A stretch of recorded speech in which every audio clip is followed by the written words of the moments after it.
ಇವತ್ತು ನಾನು ಈ ಕಾರ್ಯಕ್ರಮವನ್ನು ಆರಂಭಿಸೋದಕ್ಕಿಂತ ಮೊದಲು ನಿಮಗೊಂದಿಷ್ಟು ಪ್ರಶ್ನೆಯನ್ನು ಕೇಳ್ತೀನಿ.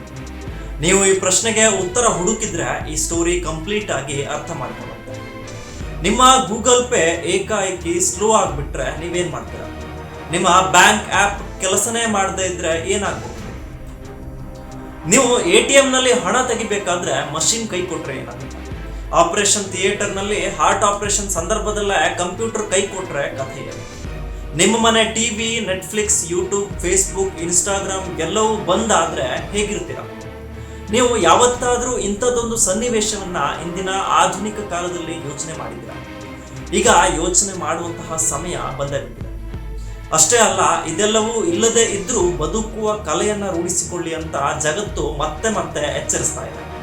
ಅಮೆರಿಕ ಹಾಗೂ ಇರಾನ್ ನಡುವಿನ ಯುದ್ಧ ಇಂದು ನಮ್ಮನ್ನ ಅಂಥದ್ದೊಂದು ಪರಿಸ್ಥಿತಿಗೆ ತಂದಿದೆ.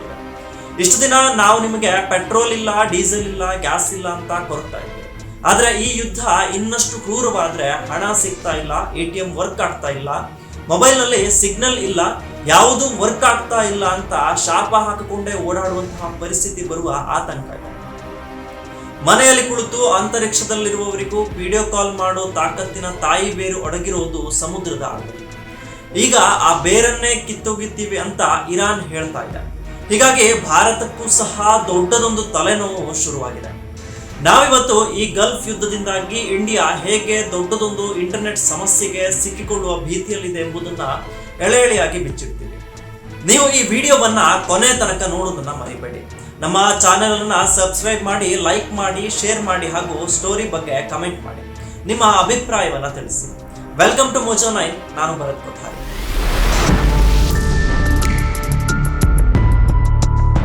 ಇವತ್ತು ಜಗತ್ತೇ ನಮ್ಮ ಬೆರಳ ತುದಿಯಲ್ಲಿದೆ. ಇದಕ್ಕೆ ಕಾರಣ ಇಂಟರ್ನೆಟ್. ಅಂತರ್ಜಾಲ ಇಲ್ಲ ಅಂದ್ರೆ ಜಗತ್ತು ಸಂಪೂರ್ಣವಾಗಿ ಸ್ತಬ್ಧವಾಗುತ್ತೆ ಅನ್ನೋದ್ರಲ್ಲಿ ಡೌಟೇ ಬೇಡ. ಆದ್ರೆ ಈ ಇಂಟರ್ನೆಟ್ ಅನ್ನ ನಿಮ್ಮವರೆಗೂ ಹೇಗೆ ಬರುತ್ತೆ ಗೊತ್ತಾ?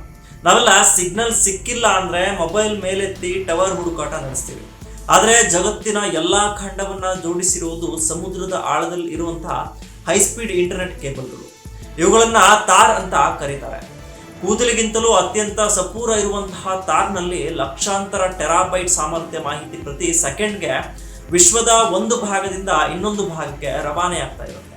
ಮೊದಲಿಗೆ ಈ ಇಂಟರ್ನೆಟ್ ಕೇಬಲ್ ಅರ್ಥಾತ್ ತಾರ್ ಹೇಗೆ ಕೆಲಸ ಮಾಡುತ್ತೆ ಅನ್ನೋದನ್ನ ಸಿಂಪಲ್ ಆಗಿ ಹೇಳ್ತೀವಿ. ಸಮುದ್ರದ ಆಳದಲ್ಲಿ ಫೈಬರ್ ಆಪ್ಟಿಕ್ ಕೇಬಲ್ ಅಳವಡಿಸಲಾಗಿರುತ್ತೆ.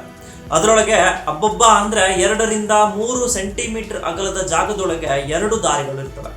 ಸಿಂಪಲ್ ಆಗಿ ಹೇಳ್ಬೇಕಂದ್ರೆ 2 ಲೈನ್ ರಸ್ತೆ ಇದ್ದಂಗೆ. ಅದರಲ್ಲೊಂದು ಡೇಟಾ ಕಳಿಸೋಕೆ, ಮತ್ತೊಂದು ಡೇಟಾವನ್ನ ರಿಸೀವ್ ಮಾಡ್ಕೊಳ್ಳೋಕೆ. ಈ 2 ಸೆಂಟಿಮೀಟರ್ ಜಾಗದ ಒಳಗೆ 8 ರಿಂದ 48 ಪ್ರತ್ಯೇಕ ಫೈಬರ್ ಲೈನ್ಗಳು ಇರ್ತವೆ. ಅರ್ಥ ಆಗೋ ರೀತಿ ಹೇಳ್ಬೇಕಂದ್ರೆ 8 ರಿಂದ 48 ಜ್ಯೂಸ್ ಕುಡಿಯೋ ಸ್ಟ್ರಾಗಳಂತ ಅನ್ಕೊಳ್ಳಿ. ಇದರೊಳಗೆ ಲೇಸರ್ ಬೆಳಕಿನ ರೂಪದಲ್ಲಿ ಡಾಟಾ ತುಂಬಾ ವೇಗದಲ್ಲಿ ಹೋಗುತ್ತೆ. ಈ ಗಾಜಿನ ಫೈಬರ್ಗೆ ಸ್ಟೀಲ್ನ ಜಾಕೆಟ್ ಹಾಕಿರ್ತಾರೆ. ಪಾಲಿಥಿನ್ ಸೇರಿದಂತೆ ಹೆಚ್ಚುವರಿ ಭದ್ರತೆ ಅಳವಡಿಸಲಾಗಿರುತ್ತೆ. ಬೆಳಕಿನ ವೇಗದಲ್ಲಿ ಒಂದು ಖಂಡದಿಂದ ಇನ್ನೊಂದು ಖಂಡದ ಸಮುದ್ರದ ಅಡಿಯ ಕೇಬಲ್ ಮೂಲಕ ಬರುವ ಡೇಟಾವನ್ನ ಭೂಮಿಯ ಮೇಲಿರುವ ಲ್ಯಾಂಡಿಂಗ್ ಸ್ಟೇಷನ್ ರಿಸೀವ್ ಮಾಡುತ್ತೆ. ಬಳಿಕ ಪ್ರತ್ಯೇಕ ಸಿಸ್ಟಮ್ ಮೂಲಕ ದೇಶದ ಇತರ ಭಾಗಗಳಿಗೆ ಇಂಟರ್ನೆಟ್ ಸೇವೆ ಹರಡಲಾಗುತ್ತೆ.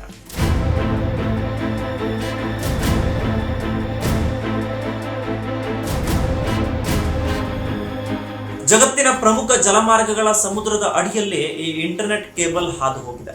ಹರ್ಮೋಜ್ ಜಲಸಂಧಿ ಪೆಟ್ರೋಲ್, ಡೀಸೆಲ್ ಹಾಗೂ ಗ್ಯಾಸ್ಗೆ ಎಷ್ಟು ಮುಖ್ಯವೋ ಇಂಟರ್ನೆಟ್ಗೂ ಸಹ ಅಷ್ಟೇ ಅತಿ ಮುಖ್ಯ.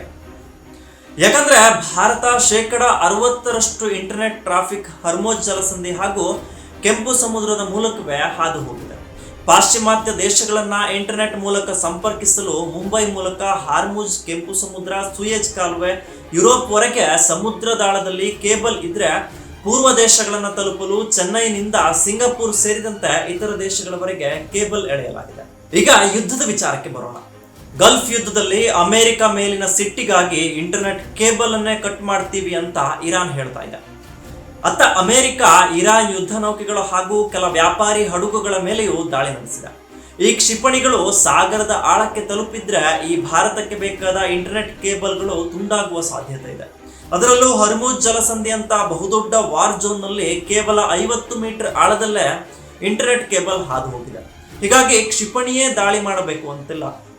ಬದಲಾಗಿ ದಾಳಿಗೆ ಒಳಗಾದ ಹಡಗಿನ ಅಂಕರ್ಗಳು ಸಮುದ್ರದಾಳಕ್ಕಿಳಿದು ಕೇಬಲ್ ಮೇಲೆ ಬಿದ್ದರೆ ಭಾರತದ ಸಂಪೂರ್ಣ ಇಂಟರ್ನೆಟ್ ಕ್ಷಣಕಾಲ ಬಂದ್ ಆಗಲಿದೆ ಅಥವಾ ಸಂಪೂರ್ಣ ಸ್ಲೋ ಆಗಲಿದೆ. ಅಂಥದ್ರಲ್ಲಿ ಉದ್ದೇಶಪೂರ್ವಕವಾಗಿ ಕೇಬಲ್ ಕಟ್ ಮಾಡಿದ್ರಂತೂ ನೆಟ್ವರ್ಕ್ ಸಂಪೂರ್ಣ ಖತಮ್. ಇನ್ನು ಒಮ್ಮೆ ಕೇಬಲ್ ಕಟ್ ಆದ್ರೆ ಮತ್ತೆ ನೀರಿನಾಳದಲ್ಲಿ ಸಾವಿರಾರು ಕಿಲೋಮೀಟರ್ ವರೆಗೂ ರಿಪೇರಿ ಮಾಡೋದು ತೀರಾ ಅಸಾಧ್ಯದ ಕೆಲಸ. ಹೀಗಾಗಿ ಯುರೋಪ್ ಸೇರಿದಂತೆ ಏಷ್ಯಾದ ಅನೇಕ ಭಾಗಗಳು ಈಗ ಇಂಟರ್ನೆಟ್ ಬಂದ್ ಆತಂಕದಲ್ಲಿ ಮುಳುಗಿದೆ. ಹರ್ಮೋಜ್ ಹಾಗೂ ಕೆಂಪು ಸಮುದ್ರದಲ್ಲಿ ಕೇಬಲ್ ಕಟ್ ಆದ್ರೆ ಏನಾಗುತ್ತೆ ಅನ್ನೋದನ್ನ ನಿಮ್ಮ ಮನೆಯಿಂದನೇ ಶುರು ಮಾಡ್ತೀವಿ ನೋಡಿ. ನಿಮ್ಮ ಮಕ್ಕಳು ಆನ್ಲೈನ್ ಕ್ಲಾಸ್ ಅಥವಾ ಟ್ಯೂಷನ್ ನಲ್ಲಿದ್ರೆ ದೊಡ್ಡ ನೆಟ್ವರ್ಕ್ ಸಮಸ್ಯೆ ಆಗುತ್ತೆ. ವೀಕ್ ಸಿಗ್ನಲ್ ಕಾರಣ ಅತ್ತ ಟೀಚರ್ ಪಾಠ ಮಾಡಿದ್ದು ನಿಮ್ಮ ಮಕ್ಕಳಿಗೆ ಸರಿಯಾಗಿ ತಲುಪೋದೇ ಇಲ್ಲ. ಮನೆಯಲ್ಲೇ ಕೂತು ಗ್ಯಾಸ್ ಬುಕ್ ಮಾಡಿದ್ರು ಇಂಟರ್ನೆಟ್ ಸರಿಯಾಗಿ ಇಲ್ಲದೆ ಇರೋ ಕಾರಣ ಬುಕಿಂಗ್ ಟೈಮ್ ಔಟ್ ಆಗಬಹುದು. ನಿಮಗೆ ಬರುವಂತಹ OTP ಸಿಸ್ಟಮ್ ಸ್ವೀಕರಿಸದೆ ನಿಮಗೆ ಸಿಗಬೇಕಾದ ಗ್ಯಾಸ್ ಬುಕ್ ಆಗದೇ ಇರಬಹುದು. ಗ್ಯಾಸ್ ಇಲ್ಲ ಅಂತ ಝೊಮ್ಯಾಟೊ ಸ್ವಿಗ್ಗಿ ಬುಕ್ ಮಾಡಿ ಊಟ ಮಾಡೋಣ ಅಂದ್ರೂ ಅದಕ್ಕೂ ಸಹ ಪ್ರಾಬ್ಲಮ್. ಯಾಕಂದ್ರೆ ಝೊಮ್ಯಾಟೊ ಸ್ವಿಗ್ಗಿ ಅಂತಹ ಆನ್ಲೈನ್ ಸರ್ವರ್ ಕೂಡ ಸಂಪೂರ್ಣ ಹಾಳಾಗಿರುತ್ತೆ. ಆನ್ಲೈನ್ ಶಾಪಿಂಗ್ ಮಾಡುವ ಹೆಣ್ಮಕ್ಳಿಗಂತೂ ಪರಿಸ್ಥಿತಿ ಕಷ್ಟ. ಹಾಗಂತ ಮನೆಯಲ್ಲಿ ಕಾರ್ಟೂನ್ ನೋಡೋ ಮಕ್ಕಳಿದ್ರು ಕಿರಿಕಿರಿ ಪಕ್ಕ. ಯಾಕಂದ್ರೆ ನಿಮ್ಮ ಫೋನ್ನಲ್ಲಾಗ್ಲಿ ಅಥವಾ ಟಿವಿಯಲ್ಲಾಗ್ಲಿ ಯೂಟ್ಯೂಬ್, ಫೇಸ್ಬುಕ್, ಇನ್ಸ್ಟಾಗ್ರಾಮ್ ಯಾವುದೂ ಬರೋಲ್ಲ. ವರ್ಕ್ ಫ್ರಮ್ ಹೋಮ್ ಮಾಡ್ತಾ ಇದ್ರೆ ಸ್ಲೋ ಡೌನ್ ಹಾಗೂ ಲ್ಯಾಗ್ ನಿಂದಾಗಿ ಲ್ಯಾಪ್ಟಾಪ್ ಮಡಚಿ ಸುಮ್ಮನಿರೋದು ಉತ್ತಮ. ಅಥವಾ ಬಿಸ್ನೆಸ್ ಮಾಡುವಂತಹವರ ಪರಿಸ್ಥಿತಿ ಸಹ ತೀರಾ ಕೆಟ್ಟದಾಗಿರಲಿದೆ. ಯಾಕಂದ್ರೆ UPI ಪೇಮೆಂಟ್ ಆಗಲಿ ಅಥವಾ ಗೂಗಲ್ ಪೇ, ಪೇಟಿಎಂ ಯಾವುದು ಸರಿಯಾಗಿ ವರ್ಕ್ ಆಗೋಲ್ಲ. ನಿಮ್ಮ ವಾಟ್ಸಪ್, ಝೂಮ್ ಕೂಡ ಸಂಪೂರ್ಣ ಬಂದ್ ಆಗಿರುತ್ತೆ. ಬ್ಯಾಂಕಿಂಗ್ ಮತ್ತು ಕಾಮರ್ಸ್ಗಳಿಗೆ ಭಾರಿ ಹೊಡೆತ ಬೀಳಿದೆ. ಜೊತೆಗೆ ಸ್ಟಾಕ್ ಮಾರ್ಕೆಟ್ ವಹಿವಾಟು ಸಹ ಏರುಪೇರಾಗಲಿದೆ. ಇನ್ನು ಬೆಂಗಳೂರಿನಲ್ಲಿರುವ ಬೃಹತ್ IT-BT ಕಂಪನಿಗಳಲ್ಲಿ ಅಲ್ಲೋಲ ಕಲ್ಲೋಲ ಸೃಷ್ಟಿಯಾಗಲಿದೆ. ಜಾಗತಿಕ IT ದಿಗ್ಗಜ ಕಂಪನಿಗಳು ಭಾರಿ ಪ್ರಮಾಣದಲ್ಲಿ ನಷ್ಟ ಅನುಭವಿಸಿವೆ. ಹಾಗಂತ ನಾವು ಸಂಪೂರ್ಣ ಭಾರತದ ತುಂಬೆಲ್ಲ ಇಂಟರ್ನೆಟ್ ಬಂದ್ ಆಗ್ಬಿಡುತ್ತೆ ಅಂತ ಹೇಳ್ತಾ ಇಲ್ಲ. ಬದಲಾಗಿ ದೊಡ್ಡದೊಂದು ಹಿನ್ನಡೆ ಅನುಭವಿಸುವಷ್ಟು ಸ್ಲೋ ಡೌನ್ ಖಂಡಿತ ಆಗುತ್ತೆ. ಪ್ರಿಯ ವೀಕ್ಷಕರೇ, ಹಾಗಾದ್ರೆ ಇಂತಹ ಕಷ್ಟದ ಪರಿಸ್ಥಿತಿ ಬಂದ್ರೆ ಅವಾಗ ನೀವು ಏನ್ ಮಾಡಬಹುದು ಅನ್ನೋದನ್ನ ನಾವೀಗ ಹೇಳ್ತೀವಿ. ಮೊದಲಿಗೆ ಇಂತಹ ಪರಿಸ್ಥಿತಿ ಎದುರಿಸೋದಕ್ಕೆ ಅಂತಾನೆ ತಕ್ಕ ಮಟ್ಟಿಗೆ ಕ್ಯಾಶ್ ಇಟ್ಕೊಳ್ಳಿ. ಇನ್ನು ಇಂಟರ್ನೆಟ್ ಸೇವೆ ಅಗತ್ಯವಿಲ್ಲದ UPI ವ್ಯವಸ್ಥೆ ಇದೆ. RBI ಪರಿಚಯ ಮಾಡಿರುವ NPCI ಮೂಲಕ ನೀವು ವಹಿವಾಟು ನಡೆಸಬಹುದು. ಅದಕ್ಕೆ *99#USDD ಇನ್ನೊಂದ್ಸಲ ರಿಪೀಟ್ ಮಾಡ್ತೀನಿ ಕೇಳಿ. *99#USDD ಅಂತ ಟೈಪ್ ಮಾಡಿದ್ರೆ ಪೇಮೆಂಟ್ ಮಾಡೋದನ್ನ ನೀವು ಸುಲಭವಾಗಿ ಮಾಡಬಹುದು. ಶಾಲೆ, ಆಸ್ಪತ್ರೆಯಂತಹ ಕಡೆ ಪೇಮೆಂಟ್ ಮಾಡೋಕೆ ಚೆಕ್ ಇಟ್ಕೊಂಡಿದೆ. ಇನ್ನು OTP ಅವಶ್ಯಕತೆ ಇರೋದನ್ನ ಅವಾಯ್ಡ್ ಮಾಡಿ. ಅನಗತ್ಯ ಪ್ರಯಾಣ ಮಾಡಬೇಡಿ. ಮನೆ ಇರಲಿ ಅಥವಾ ಕಚೇರಿಯೇ ಇರಲಿ ಕನಿಷ್ಠ 10 ದಿನಗಳಿಗಾಗುವಷ್ಟು ಮಟ್ಟಿಗೆ ಪ್ಲಾನ್ ಮಾಡಿರಿ. ಇಂದು ಇಂಟರ್ನೆಟ್ ಬರೀ ಜಾಗತಿಕ ಕಂಪನಿಗಳನ್ನಷ್ಟೇ ನಡೆಸ್ತಾ ಇಲ್ಲ. ನಿಮ್ಮ ಮನೆಯ ಅಡುಗೆ ಮನೆ ಸಹ ಇಂಟರ್ನೆಟ್ ಮೇಲೆ ಅವಲಂಬಿತವಾಗಿದೆ. ಹೀಗಿರುವಾಗ ಇರಾನ್ ಮತ್ತು ಅಮೆರಿಕ ಯುದ್ಧದಿಂದ ಕೇವಲ ದೊಡ್ಡ ಸೈನ್ಯಗಳಷ್ಟೇ ಪಾಠ ಕಲಿಯೋದಲ್ಲ. ನೀವು ಸಹ ಮುಂದಿನ ದಿನಗಳಲ್ಲಿ ರಣಭೀಕರ ಯುದ್ಧಗಳಾದ್ರೆ ಬದುಕು ನಡೆಸುವ ಆಧುನಿಕ ಕಲೆಯನ್ನ ಕಲಿಬೇಕಿದೆ. ಎಲ್ಲದಕ್ಕೂ ತಯಾರಿ ನಡೆಸ್ಕೊಳ್ಳೇಬೇಕಿದೆ. ಯಾಕಂದ್ರೆ ನಮ್ಮ ತಪ್ಪಿನಿಂದಲೇ ಎಲ್ಲವನ್ನ ಕಲಿಯುವಷ್ಟು ಆಯುಷ್ಯ ದೇವರು ನಮಗೆ ಕೊಟ್ಟಿಲ್ಲ. ಬದಲಾಗಿ ಬೇರೆಯವರು ಮಾಡಿದ ತಪ್ಪಿನಿಂದ ಸಹ ನಾವು ಪಾಠ ಕಲಿಯೋದು ಮುಖ್ಯ. ಈ ಬಗ್ಗೆ ನೀವೇನಂತೀರಾ? ಮತ್ತೆ ನಿಮ್ಮ ಮುಂದೆ ಇಂಟ್ರೆಸ್ಟಿಂಗ್ ವಿಷಯಗಳೊಂದಿಗೆ ಬರ್ತೇನೆ. ಅಲ್ಲಿವರೆಗೂ ನಮಸ್ಕಾರ.